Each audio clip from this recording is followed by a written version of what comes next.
on Venezuela. What can you tell us about this Venezuelan boat that was taken out? And do you plan to provide proof that these were narco-terrorists who were on their way to the U.S.? Well, we have proof. All you have to do is look at the cargo that was, like, it's spattered all over the ocean.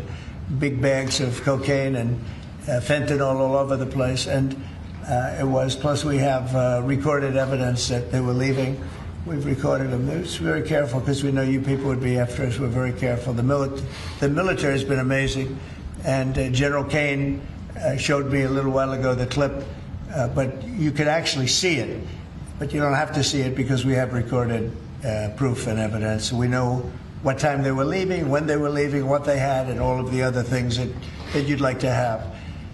But we have noticed that there are no ships in the ocean anymore. We're seeing that there's like no ships, no, you know, when the first one we went, there were hundreds of boats. Now there are no boats. I wonder why. Meaning no drugs are coming across. Probably stopping some fishermen too. I mean, to be honest, if I were a fisherman, I wouldn't want to go fishing. Just a nice, let's take a little trip, because I'd say, man, if maybe they think I have drugs downstairs. I don't want that. I think the fishing business probably been hurt. But no, there are literally no boats. This was a boat, and we were surprised to see it. Now, what does that mean? That means there's no drugs coming by sea, but they do come by land. And you know what? We're telling the cartels right now, we're going to be stopping them too. When they come by land, we're going to be stopping them the same way we stop the boats. And you'll see that. But maybe by talking about it a little bit, it won't happen. If it doesn't happen, that's good. But they killed 300,000 people in our country last year. And we're not letting it happen anymore. And then on Israel, did Bibi Netanyahu speak to you directly to alert you that Israel was going to be striking Hamas sites in Qatar? No, he didn't. No, he didn't. Yeah, go ahead. How did you learn of it? Same way you did. Go ahead, please. You mentioned that the shooter was radicalized online. I think so. You know, by the way, when I say that, that's my opinion.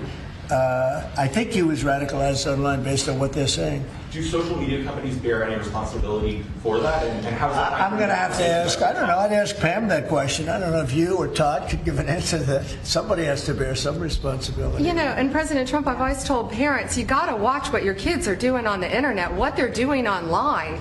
What they're listening to, what they're reading. They're all online. They're all on their phones all the time. Parents have got to monitor that, because this starts when you're young.